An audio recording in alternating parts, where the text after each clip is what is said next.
Thanks for listening to Baxie's Musical Podcast. If you like what you hear today, be sure to like it, rate it, share the hell out of it. You can also follow the show on Instagram, TikTok, and Facebook for regular updates because there's a whole hell of a lot more of them on the way. Today, we're brought to you by Metro Chrysler, Dodge, Jeep, and Ram at Chicopee. Stop by their state-of-the-art dealership next to BJ's and Big Y on Memorial Drive, or stop by their website at metrojeep.com and make it Metro. And drive home in your new Metro Chrysler, Dodge, Jeep, Ram today. It's Baxie's Musical Podcast.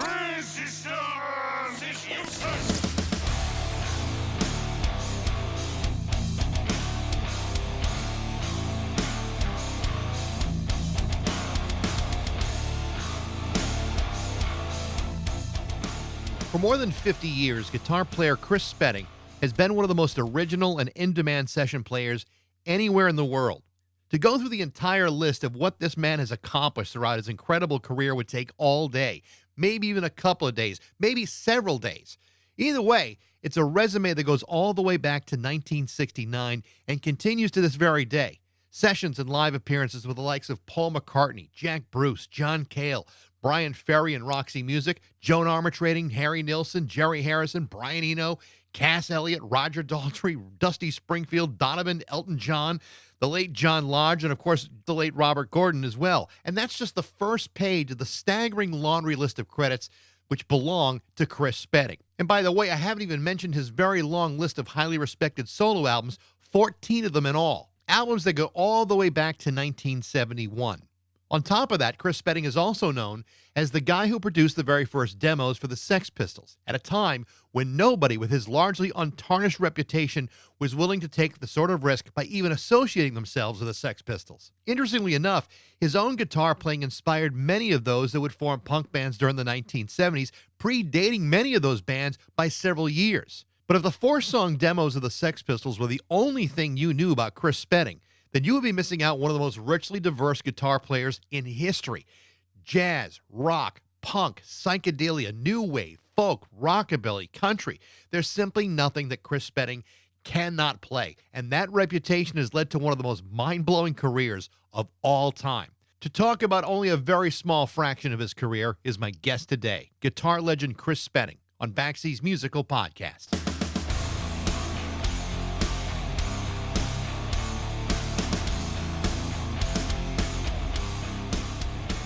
I know this is going to sound crazy, but everything I thought I knew about Chris Spedding represents maybe 3% of everything you've ever done, and fascinating and overwhelming at the same time. Like, as I'm going through this long resume of credits and accomplishments, the biggest question I have is: have you ever actually said no to anything? I don't think so. It doesn't. When you're in my sort of job, which is like a freelance. You rely on people calling you up, and it kind of goes against the grain to say no. And there's been a lot of times when I'm maybe not been too keen on the job that I'm going to, and it turns out to be something fantastic that I'm so glad I didn't turn down. The other side of that is that sometimes things that I'm really think are going to be fantastic that turn out to be very disappointing. So the answer to that quandary is just accept stuff and do the best you can. It's interesting you said that. I interviewed Carlos Alomar about a year and a half ago from, play with David Bowie for many, many years. And he basically said the very same thing. It's like you don't want to say no to something because you never know where, that experience may lead you to the next or to the next great opportunity. And it sounds been kind of the same marching orders you've had. Yeah, definitely. The people I've never, I remember when I was first invited to play with John Cale, I didn't know who he was. I'd not bought a Velvet Underground record. I didn't know at all who he was. And some of my friends said, that's a great credit to have. You got to go and do that. And so I ended up being like finding out that I had a lot in common with him, and we got on really well, and we did some worthwhile work together. So that's, if somebody had said, do you fancy going and playing with this John Cale character? I don't know. What else? What else is something on the television tonight? But well, I rely on that for my living. People call me up and they want a bit of guitar playing. I'm the guy. The things that is so interesting, and a lot of young players may not really embrace this, but it's the diversity of the career, from blues to jazz to pop to like proto punk. I mean, obviously, as a session player, you need to have a good understanding of all genres and all styles. But there's something about 50s era rock and roll, rockabilly, or however you want to call it, that seems to be particularly important to you. Tell me about that, and where does the love of that genre of music come from for you? Well, see, I was born in 1944. By the time 1956 came along, I was 12 years old, very impressionable. And I started hearing people like Elvis Presley, Eddie Cochran, Gene Vincent. I started out, I mean, the first guitar parts I started to try and copy was Scotty Moore and James Burton. Well, we didn't know their names then, I remember you buying Elvis Presley record and it say Elvis Presley with the Jordanaires. We thought, oh, that his backing group's really good. That guitar player from the Jordanaires is really good. Of course, we didn't know. We find out later on that Scotty Moore's the guitar player and the Jordanaires are the backing vocal group, which it wasn't apparent to us. We'd find out in the 60s. We find that out, not in the 50s. So the answer really to your question is I grew up with it. I'd played a little bit of music before because I had violin lessons from the age of 9, so I knew a little bit about music. And my parents were very anti anything. They were classical music people, and on the radio at home it was opera. That was it. So when I was finally exposed to not only puberty and girls but rock and roll, you can imagine the effect that had on a 12-year-old. So that's why when I came to play with Robert Gordon, it was like, oh, I know all this stuff. I knew I was as much ensconced in that genre as Robert himself was. Yeah. And he was definitely. So, Robert told me we didn't have the term rockabilly in the 70s in Britain. We just used to call the original stuff rock and roll. Right. As opposed to rock music or beat music, it was called rock and roll, the early stuff. And Robert said, I sure hope you can play this rockabilly, Chris. So I said, well, what's that? So he looked a bit worried and he said, the Elvis and Eddie Cochran stuff. Oh, I can do that. I can do that. That was my first love. I knew all Scotty Moore's his style. I wouldn't copy his licks, but his style. He was always my model for the rockabilly guitar parts. Really enjoying the Robert Gordon, the Hellified record. That was basically a bunch of previously unreleased songs. I mean, you guys really did sound like kindred spirits in a lot of ways. Tell me about working with him. I mean, it sounds like it must have been a tremendous amount of fun to be working with a guy that understands this music and loves it as much as you do. We were lucky like that. That Hellified record was an odd thing. It was put together by Robert, and then he sent me by email the backing tracks without the guitar parts on. So we did it. I was sitting here in the UK, in the south coast of the UK, and he was in New York, and we'd do that sort of thing, which is quite common with musicians these days. We probably know. We just get something on an email, and we put it in our home computer, put our part on, and send it off. That's how we work now. The days of getting together with a bass player and a drummer and a producer in the studio, it's very rare. It's very nice when it happens, but pretty rare. And that album was done like that. I would know what he wanted because I've been working with him for about 40 years. So it wasn't as if, after I've got on the phone and play him what I had, and he would comment, see whether it was right or not. I'd play him something if he liked it. Say, yeah, that's it. That's good. Right, next one. So that was quite an unusual way of working, but very productive, I thought. Classical music and opera were the predominant in the house. Guitars are not predominantly obvious in a lot of classical music. And you said that violin was your first instrument. Yeah. How did you convince your parents to allow you to play guitar? Did you not give them much of a choice? I chose the violin. I didn't know anything about dance music. Rock. They wouldn't even listen to Rosemary Clooney and Bing Crosby. It was opera version when I heard that sort of singing style, which we don't need to sing like that now because we have microphones. But that sort of full-on sort of head tone singing, don't care for it very much. I didn't know any other type of music. violin was an obvious thing for me to ask to play. Oh, can I play the violin? Sure, we'll get you a violin. We'll send you off to lessons, which is what happened. And when I started, we had this thing which you probably heard of called skiffle. Yes. Everybody like from the Beatles on, like, because I'm a similar sort of generation to the Beatles, so I was affected by that as well. They were kind of horrified, and thought, oh, it's a faces going through, he'll soon come out of this. But of course I didn't.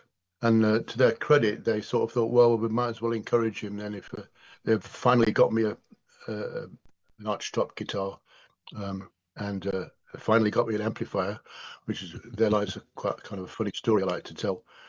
He had the guitar which had a pickup on it. It was an old Hofner, and I said, I need an amplifier. Of course, my mother said, well, Segovia doesn't need an amplifier. So that was what I had to put up with. I know he doesn't need an amplifier to play the electric guitar. So many, lots of soul searching there, and arguments from the concerned parents to the adolescent kid, who was, in the end, I got sent to somebody who was a teacher, who was a bit of a jazz guitar player, who turned me on to the Charlie Christian and Barney Kessels of this world, and Tal Farlow. That's how that all happened. By the time you were out of high school, you start playing professionally. You start getting some work. But this is at a period of time where there are so many great guitar players coming out of the UK at the time. Do you find it difficult to gate through all that competition? I ended up with a few jazz friends, but playing jazz, and I never sort of thought I'd be able to make a living at that. That was what I liked to listen to, so that's what I thought I'd play.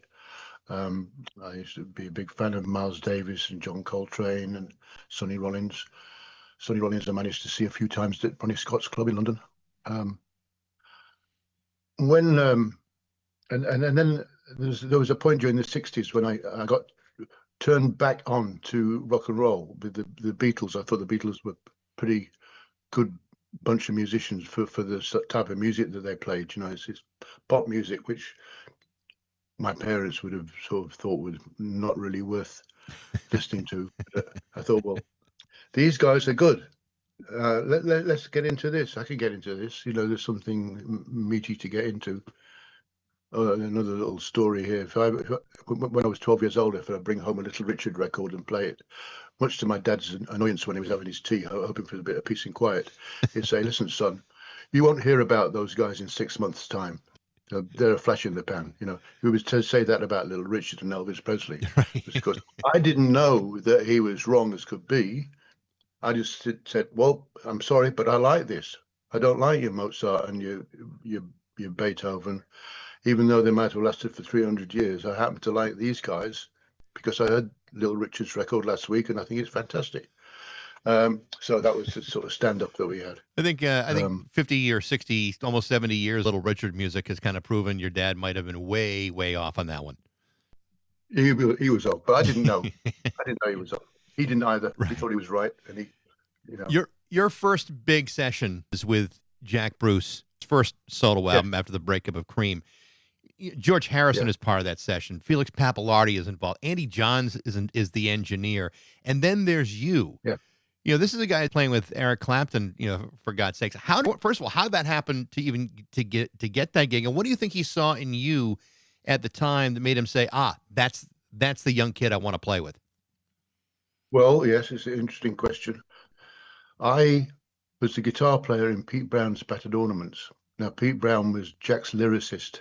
He wrote the lyrics for all those songs, Sunshine of Your Love and not Strange Brew, but Strange Brew as well, I think. He was a lyricist, so he had this band. So of course I think Jack came to one of the Battered Ornaments sessions, and I pretty much later on in the last few years I came to the theory that at the time in the late 60s in London, any guitar player that played the electric guitar wanted to sound like Eric Clapton. Now, if you put yourself in the shoes of Jack Bruce, he doesn't want to get another guitar player sounding like Eric Clapton because he's had the guy himself in his band. Sure. You probably wanted somebody who had a bit of a different approach, but sounded different. And that was me. I did not sound like Eric Clapton in 1969. So I have this theory that maybe that's why he thought this guy will do. At least he's not going to sound like Eric or want to sound like Eric. Um, and well, I guess it worked out because the album was a success, and he asked me to do the follow-up one, Harmony Row, so I must have done good. Yeah. So we had a couple of good years there, touring and making records. But the good thing about that session is that wind up like we talked about before, the work just keeps on coming, and there were also some things that you played on that were never credited for. Is that right? Well, in those days, you didn't have everybody on the session credited. I think I got the little sort of on the back of the album cover, my name would be credited usually, unless you're thinking of something that I'm not thinking of. I heard this story, and I don't know if it's true. Maybe you can clarify it or confirm it. That you also played with you played sessions with the Bay City Rollers, and I don't know if that was your own decision not to get credited on it, or was it their decision to not credit you? I would answer the phone and go to the session, and there wouldn't be a single member of the band there. It would just be the producer of the band. I was told by Clem Catini, who was the drummer, who had been on more hits in the UK than any other drummer, that he saw me on one of the sessions. I don't remember it, but Clem Catini said he saw me there, but he could be mistaken. So I don't know which one I'm on. So that's why I'm not positive. I don't promote that. I don't think they're in my CV. It was only recently that Alan Parker, a great session guitar player, had been credited as playing the guitar part on Rebel Rebel for David Bowie. I think most people thought it was Mick Ronson, but you never know.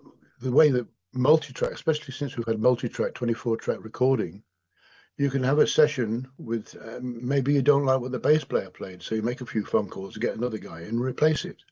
And I'm sure that's happened on sessions that I've played on.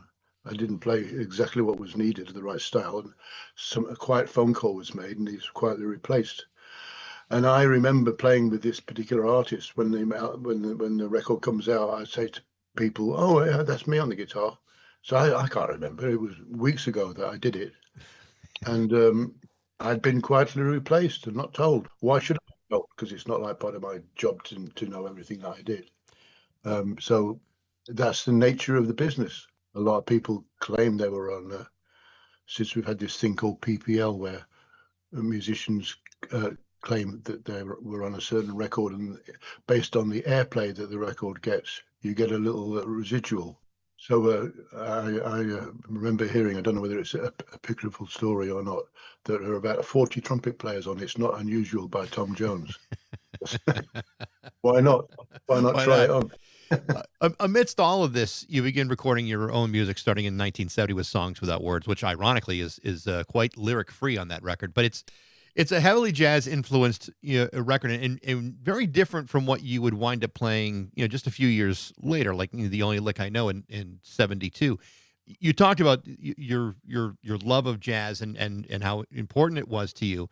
Interesting to hear you play jazz, knowing you're known primarily for rock and roll music, but it's a beautiful record. Oh, thank you. I didn't like it. I only agreed to do it. I think it was a result of me being in the Melody Maker jazz poll as the second best guitar player, second best to John McLaughlin at that time. And the record producer was interested in maybe capitalizing on this interest in my jazz playing. I was in a jazz fusion group at the time called Nucleus. And I said, all right, well, I'll do it if you allow me to sort of can the whole thing if I don't like the result. And they agreed. And so I told them, didn't like it. It wasn't really the direction I want to go in. I don't want to confuse people too much either. But this bit of information got lost on EMI, who are the people who owned it. And EMI have a Japanese division. And I guess, the word lost in translation comes up. They didn't get it, so they put it out. So it was a mistake, but putting it out. Really? But as you were saying, you like it. People do like it. Yeah, I thought it was So really good. It's kind of surprising to hear you say that it was not something that you were particularly satisfied with. But either way, I mean, no, I didn't.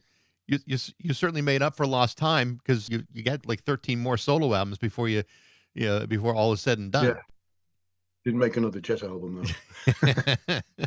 The next several years after that, you become particularly busy. I mean, you joined the Sharks with Andy Fraser from Free, and that leads to other things too. Particularly this long relationship that you've had with Bryan Ferry, and that has been a pretty productive relationship for you over the years. Tell me a little bit about that and working with Bryan. Right. Well, we were lucky enough to get. Well, we were on the same record label as Roxy Music, Island Records, the Sharks. So we got asked to support Roxy Music on their second UK tour. So I got to meet them all. Andy McKay, Phil Manzanera, Brian, Paul Thompson, all those people. We got to meet them during that tour, and I ended up along with some of the other musicians from Sharks playing on Brian Eno's first album, Here Come the Warm Jets, and a little later on in 1974, I got asked to play with Bryan Ferry. I did the album that produced Let's Stick Together, and I did a tour with him in 1977. In Your Mind was the album. So I got on pretty well with Bryan. That was a good productive period. Not so much when I went to the United States, only when I came back. Being asked back so often to UK from Los Angeles kind of influenced me to relocate in the UK again in the early 2000s, and where I started touring with him again. So that was a very productive period, and I got on really well with him, and we must have had something in common. He got a huge address book full of guitar players, from Nile Rodgers to Robin Trower, God knows who, and I'm lucky enough to get chosen to play with him quite often during that period. It's a remarkably productive relationship you've had with him over being with and even playing on Here Come the Warm Jets with Brian. That is no slouch either. That's another tremendous record. I like that record. Yeah, Yeah. It's the only record he made like that. It's sort of a pop record, which I call it a pop record compared to his more experimental stuff. One of the things that you are known for, in my understanding, was something that a lot of people told you not to do, and that was to get involved in recording the Sex Pistols, and a lot of people. All right. A lot of people believe that maybe working in that would damage your reputation. Do you feel any risk working with them at the time? No, I thought these guys are the guys we need. And the music papers at that time were like, on the cover would be ELP or Led Zeppelin or Pink Floyd. These are guys from the 60s. When we were in the middle of the 70s in 1975, we needed something. And I saw it immediately, and I was surprised that all the other pundits and the other professionals didn't see it either. So I saw an opportunity to say, well, listen, I can help you guys, because the one thing I do know about is how to go in the studio and make a demo. And the current wisdom at the time was if you had a demo with 3 good songs on it, you didn't need to get the record companies out to see you, because the word going around was, don't bother with the Sex Pistols, they're terrible. So I thought, well, that was an excuse for me to say, well, where did you hear them? Each to his own opinion. Oh, I've not heard them, but they're terrible. So I thought, well, that's surprising coming from a music paper pundit. Yeah. So, it's funny how, even their reputation here in the States was like, oh my God, this is like the most dangerous thing we've ever seen. But, when you sit back and listen to that record, it's like, these are all mid-tempo songs. It's just a great basic rock and roll record. And it's like, there's almost nothing dangerous about it at all when you really listen in a different context. It's just a great record. It was just that attitude which put people off. Everything else about what they did was traditional rock and roll. Yeah. They had a Ludwig drum kit, Fender amplifiers, Fender bass, Gibson guitars. How more traditional could you be about a rock and roll band? Yeah. It's just, unlive and snarling vocals, sort of really frightened people.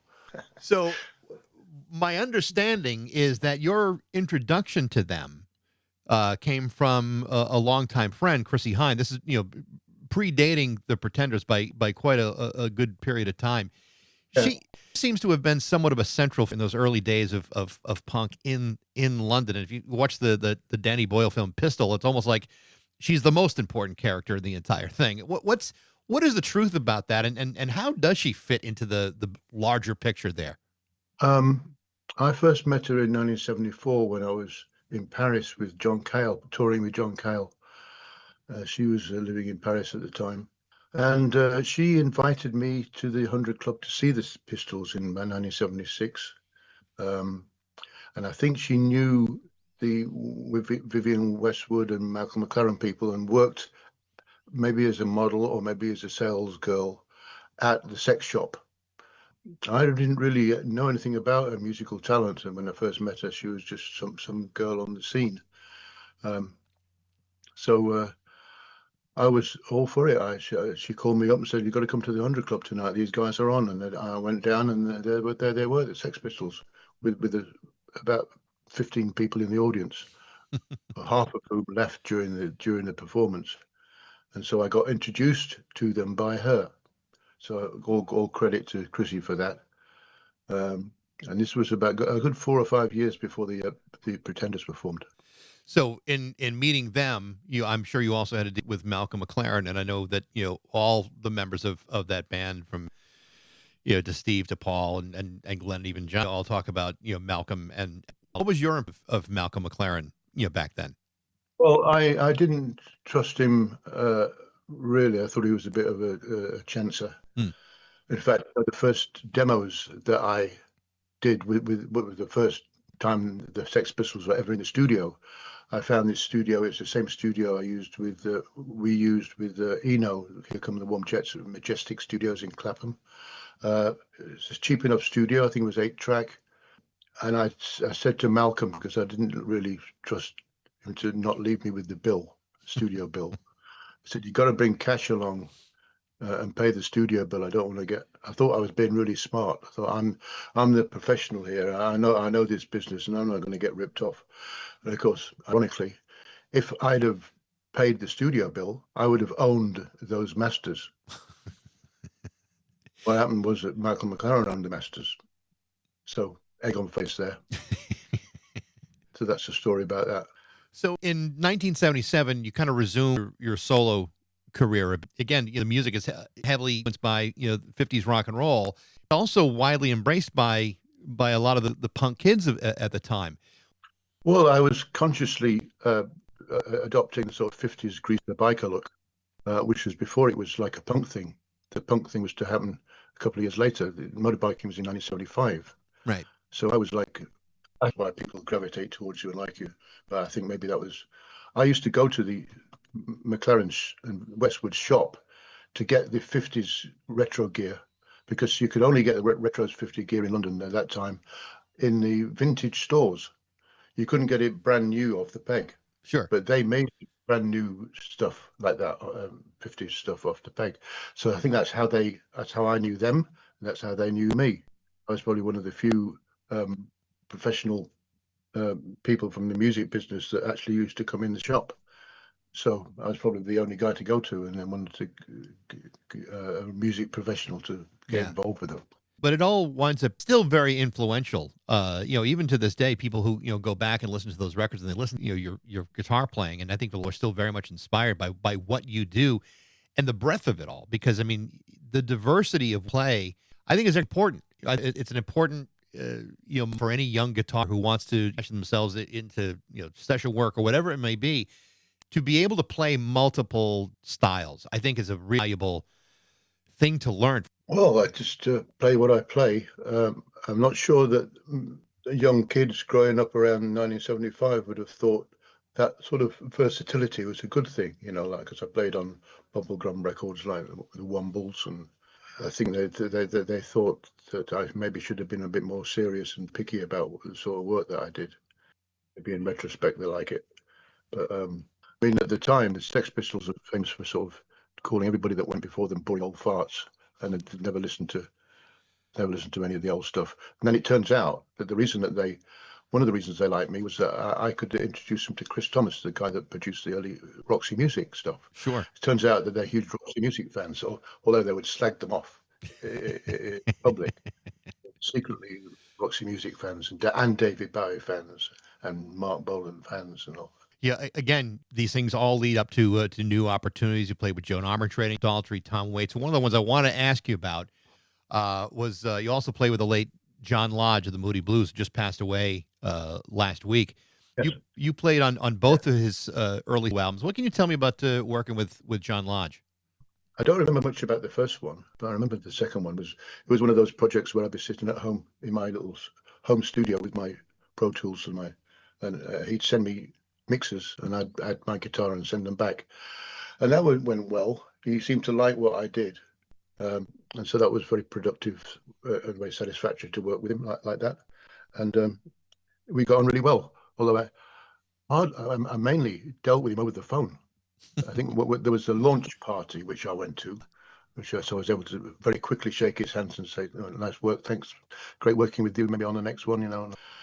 But he's another of the guys that I got on really well with. You mentioned the Beatles before about how they turned out pretty good. You also did a couple of sessions with Paul McCartney back in the early '80s. Tell me a little bit about working with him. Well, that was great. I was living in New York at the time, and he used to fly me over to London to do these rehearsals for the movie. And my abiding memory of that period was one day in Air Studios in Oxford Circus. It was me and George Martin producing, Jeff Emmerich was engineering, Ringo Starr was on the drums, and Paul was on the bass. And so I was the only non-Beatle related person there. I was sort of quietly fantasizing that I can be George Harrison for the day. Sure. So that's what I remember. It was quite a surreal experience and one of my cherished memories. I know other people who've played with him, and they all kind of say the same thing. It's like he's a Beatle, but yet the odd things about it is like, okay, it's Paul McCartney, but he's my boss for the day. I mean, it's got to be kind of hard to get that fanboy part out of your system when you're working with a guy like that. Well, I think he'd heard me play with Bryan Ferry, so he kind of knew that he wanted the style of playing that I come up with, whatever that is. He knew what he was getting. He wasn't just a guitar player; he was getting Chris Spedding. Yeah. I was fairly confident that he would like what I did, which he did. He was very easy to work with, and as you say, is this surreal thing about yes, here I am doing my job, my day job, but it's Paul McCartney. Yeah. I told a friend of mine today that I was going to be talking to you, and he's a huge fan, and he said, "Well, please mention my name. So if I don't mention Tex Mosley in this interview, he's going to kill me." So what's the name again? Jess? Tex Mosley. He plays for a band. Okay. He plays in a band now called the Neverland Ranch Davidians, which I think is like one of the best band names in years. But he's a huge fan and plays a lot of 50s style rockabilly type stuff. Really cool stuff. All right. Yeah. Well, thanks for that. I appreciate the time you're spending. I've been absolutely fascinated by your career. Even more fascinated by the research I've been able to do, figuring out what else you've done. It's absolutely an amazing body of work. Okay. Well, thank you. You bet. Well, to sum it up, I just play the guitar and people send me money. That's all that matters. Yeah. Have a great night, and thanks again. All right. It's been a pleasure. Thank you very much. Thank you, Chris. Bye-bye. Thanks for listening to Baxie's Musical Podcast. I hope you enjoyed it. If you did, you can email me at bax@rock102.com. I'd love to hear what you think. Also, be sure to follow the show on Instagram, Facebook, and TikTok for future updates. Thanks again to Metro, Chrysler, Dodge, Jeep, and Ram at Chicopee for their support, but most of all, thanks to you for listening to Baxie's Musical Podcast.